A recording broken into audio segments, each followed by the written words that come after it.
Diego Navarro llevaba ya 20 minutos sentado en la espera, hojeando los documentos de divorcio que había preparado su abogado. La puerta se abrió. Alzó la vista, dispuesto a poner punto final a ese capítulo de su vida.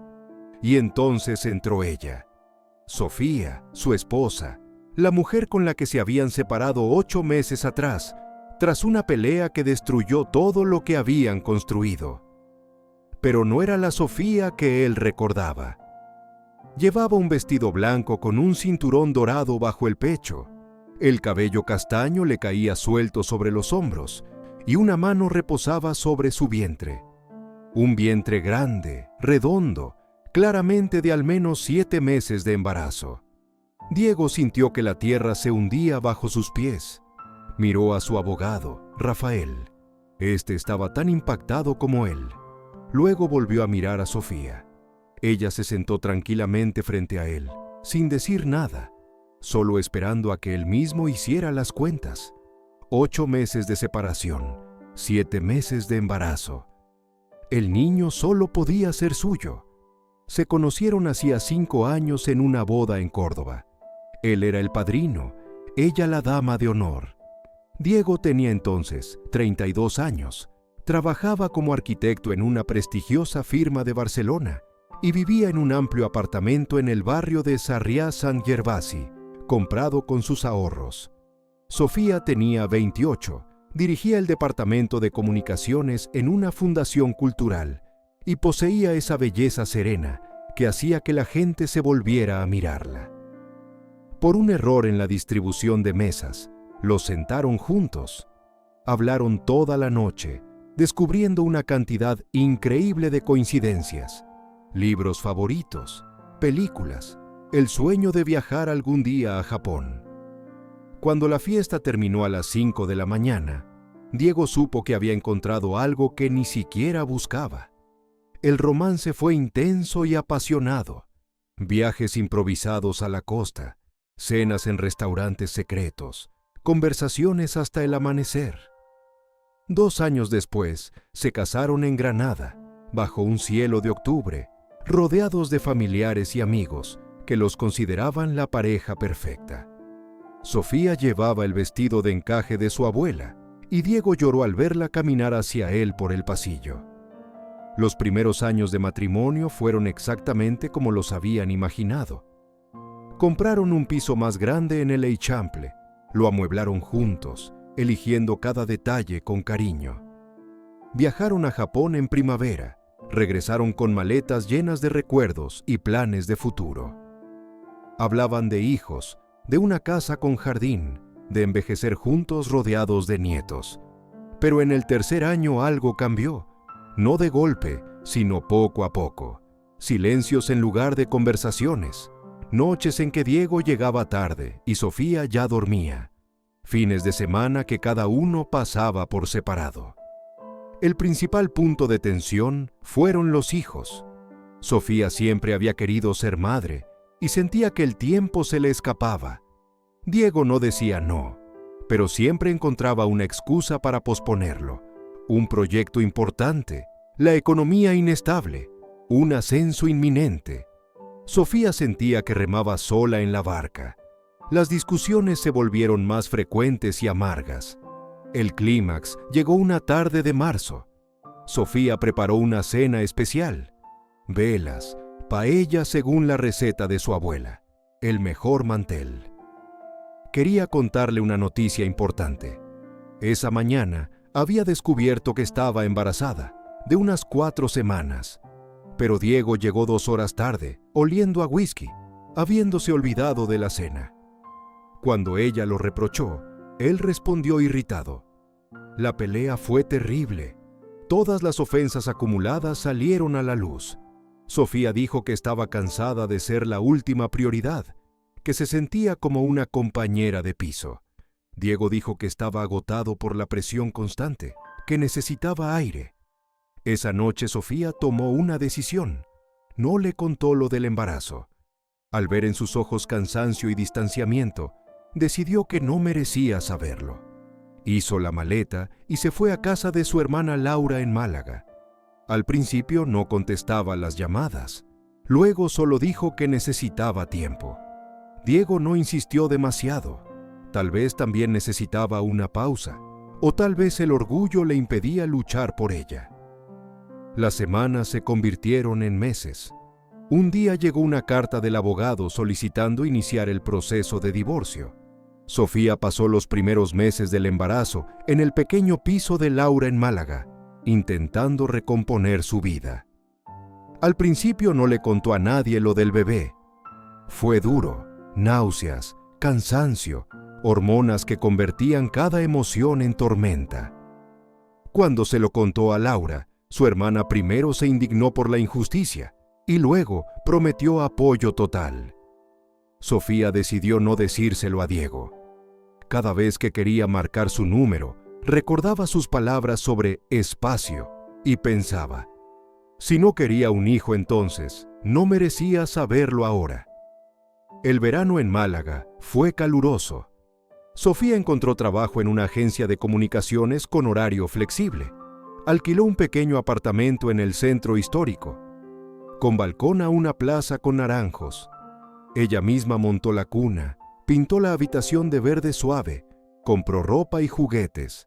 Aprendió a vivir sola, o mejor dicho, a vivir con el bebé dentro. Por las noches le hablaba, ponía flamenco y jazz, le prometía quererlo por los dos. Cuando llegó la carta del abogado de Diego, con la fecha para firmar el divorcio, Sofía sintió un dolor inesperado. Ella misma había iniciado el proceso, pero en el fondo esperaba que él luchara. La carta era seca y formal. Aceptó la fecha y decidió ir a Barcelona en persona, para cerrar el capítulo cara a cara. Diego había vivido los últimos 8 meses en negación. Se hundía en el trabajo, aceptaba proyectos hasta medianoche, como si las horas extras pudieran llenar el vacío. Salía con amigos, incluso tuvo una cita, pero la cortó antes del postre. Todo lo comparaba con Sofía. Bebía más, dormía menos. Sus padres preguntaban por ella, sin entender por qué todo se había derrumbado tan rápido. Diego tampoco sabía explicarlo. Cuando el abogado confirmó la fecha de la firma, sintió alivio y a la vez nostalgia. Alivio porque la incertidumbre terminaría. Nostalgia porque sería el final definitivo. Llegó temprano a la oficina del notario. Rafael ya estaba allí, revisando los papeles. Diego se sentó en un viejo sillón de cuero, mirando las estanterías llenas de tomos legales. La puerta se abrió y entró Sofía. El primer pensamiento, está aún más guapa. El segundo, algo ha cambiado. Luego su mirada cayó en el vientre, grande y evidente bajo el vestido blanco. El mundo perdió sentido. Diego se quedó con la boca abierta. Rafael dejó caer el bolígrafo. El notario se quedó paralizado. Sofía se sentó tranquilamente frente a él y esperó. Las cuentas eran simples: 8 meses de separación, 7 u 8 de embarazo. Aquella última noche antes de la pelea, el niño era suyo. No había otra explicación. Diego intentó hablar, pero la voz no le salía. La miraba buscando alguna pista. Pero Sofía callaba. Solo lo observaba con esos ojos oscuros tan conocidos. El silencio duró una eternidad. Rafael carraspeó y propuso dejarlos solos. El notario aceptó. 1 minuto después estaban solos entre libros y madera antigua. Diego habló primero con voz ronca. ¿Por qué no se lo dijo? ¿Por qué lo ocultó tantos meses? ¿Por qué permitió que llegaran al divorcio sin decirle que iba a ser padre? Sofía respondió con una pregunta. ¿Habría cambiado algo? ¿Habría querido el niño si lo hubiera sabido entonces? ¿O habría encontrado nuevas excusas? Le recordó sus palabras sobre el espacio, el ahogo, que no estaba listo para nuevas responsabilidades. Diego recordaba cada palabra de aquella noche como una herida, pero ahora entendía también lo otro.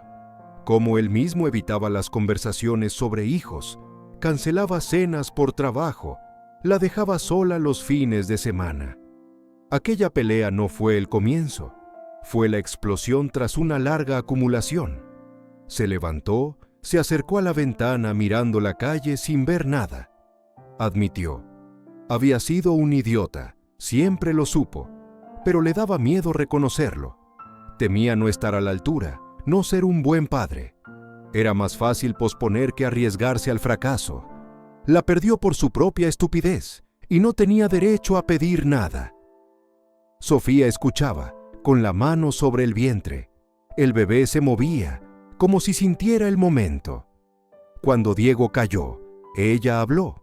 Le contó los meses de soledad, el miedo, la rabia y la tristeza. Las noches en que quiso llamarlo, pero el orgullo no la dejó. Cómo aprendió a querer al niño por los dos y se convenció de que no necesitaba a nadie. Pero luego añadió otra cosa. Cómo seguía soñando con él. Cómo se ahogaba con los recuerdos. Cómo llevaba el anillo de bodas en una cadena, incapaz de quitárselo. Diego se volvió. Vio las lágrimas en sus mejillas, la vulnerabilidad que intentaba ocultar tras la calma. Entendió. Ahora se decidía todo. Podía firmar los papeles y vivir con un eterno «y sí», o hacer lo que debió hacer 8 meses atrás. Se acercó, se arrodilló frente a su sillón, tomó sus manos entre las suyas, dijo que la amaba, que nunca dejó de hacerlo, que había sido un cobarde y un egoísta, pero estaba dispuesto a pasar toda la vida enmendando errores si ella le daba una oportunidad. Quería conocer a su hijo, quería ser el padre que merecía y el marido que ella merecía. Preguntó: ¿era demasiado tarde? ¿Todo estaba irremediablemente roto? Sofía no respondió con palabras. Tomó su mano y la puso sobre su vientre, justo donde el bebé dio una patada. Diego sintió el movimiento, esa pequeña vida que habían creado juntos. Algo se rompió dentro de él. Las lágrimas que no había derramado en 8 meses brotaron a raudales. Por primera vez en mucho tiempo, Diego Navarro lloró sin avergonzarse. Cuando salieron del despacho cogidos de la mano, sin documentos firmados, los abogados no entendieron nada. Rafael intentó explicar lo del proceso avanzado y los honorarios, pero Diego lo interrumpió. Le enviaría un cheque que suspendieran el caso por tiempo indefinido. Fueron al café antiguo más cercano, con espejos en las paredes y camareros mayores. Se sentaron en un rincón tranquilo y hablaron durante horas, como no lo habían hecho en años. Diego quería saberlo todo sobre el embarazo, cada detalle que se había perdido, cada ecografía, cada movimiento. Sofía se lo contó: las náuseas del primer trimestre, el momento en que supo que sería niño, las noches sin dormir y la primera patada perceptible. Hablaron también de lo que había salido mal, ya sin acusaciones, solo con honestidad. Diego confesó que temía la paternidad. Su propio padre había sido frío, y él temía repetir el patrón. Sofía admitió que había presionado demasiado, olvidando que un hijo es decisión de 2. Decidieron no volver a vivir juntos de inmediato. Diego alquiló un piso en Málaga, en el barrio de Pedregalejo, cerca de Sofía, para estar presente en los últimos meses sin apresurar la reconciliación. Empezaron terapia de pareja 2 veces por semana. Aprendieron a escuchar sin defenderse, a expresar necesidades sin reproches. Cada tarde Diego iba a cenar con Sofía y hablaba con el bebé a través del vientre. Le contaba sobre el mundo, sobre futuros viajes, sobre el padre que intentaría ser. El niño nació un martes de diciembre en el Hospital Regional de Málaga, tras 12 horas de parto. Diego estaba más nervioso que Sofía. Lo llamaron Lucas, en honor al abuelo de Diego, el único hombre de su familia que recordaba con cariño. Cuando Diego tomó por primera vez a su hijo en brazos, pequeño, arrugado, perfecto, entendió. Todo ese dolor, la separación, la soledad, habían sido necesarios para llegar a ese momento. Se fueron a vivir juntos cuando Lucas tenía 3 meses, no al viejo piso de Barcelona, donde había demasiados recuerdos pesados, sino a una casa con jardín en las afueras de Málaga, cerca de Laura y de la nueva vida que Sofía había construido en la separación. La casa era antigua, con azulejos valencianos en la entrada y un limonero en el patio, exactamente la que habían soñado alguna vez, pero no se atrevían a decir en voz alta. Diego abrió su propio estudio de arquitectura, más pequeño que el anterior, pero suyo, con un horario que le permitía estar en casa para el baño nocturno del niño y la lectura de cuentos antes de dormir. No todo fue fácil. Hubo momentos difíciles, discusiones cuando resurgían viejos hábitos, noches de dudas sobre si habían hecho bien en volver. Pero cada vez que aparecía una sombra, miraban a Lucas con los ojos de su madre y la sonrisa de su padre, y recordaban por qué valía la pena luchar. Renovaron sus votos matrimoniales cuando Lucas cumplió 1 año. La ceremonia fue íntima, solo ellos dos, y el niño dormido en el carrito, en aquel mismo café antiguo donde hablaron largo y tendido tras la notaría. Sin grandes festejos, solo la promesa: ahora lo haríamos bien. Hoy, 3 años después, Sofía a veces cuenta la historia de cómo casi se divorció de su marido, estando de 7 meses. La cuenta riendo, como si fuera una anécdota divertida del pasado. Pero Diego sabe que detrás de esa risa hay algo más: gratitud por la segunda oportunidad que casi pierden, alivio por la catástrofe que evitaron en el último momento, y la certeza de que a veces las crisis más duras son precisamente las que hacen entender qué es lo verdaderamente importante. Lucas tiene ahora 3 años y medio y tiene una hermanita de 6 meses llamada Valeria. Aquella notaría de Barcelona cerró hace 1 año. El dueño se jubiló, como le contó Rafael, cuando se encontraron por casualidad en una boda. Diego bromeó diciendo que era una pena. Había sido el lugar del momento más importante de su vida. Rafael sonrió, pero Sofía entendió la broma de verdad y apretó la mano de su marido con esa calidez especial que solo conocen quienes comparten un gran secreto. Porque el amor no siempre es la primera mirada ni el primer beso. A veces el amor es elegir al otro de nuevo cuando todo parece perdido. Ir a firmar un divorcio con 7 meses de barriga y darle a esa persona la oportunidad de enmendarse. Arrodillarse y pedir perdón sin saber si te perdonarán. Empezar de nuevo, no una vez, sino las que haga falta, porque hay personas por las que vale la pena seguir intentándolo. A veces, solo a veces, el final más feliz comienza en el punto más oscuro, en una notaría que huele a madera vieja, con unos documentos de divorcio que nunca llegaron a firmarse.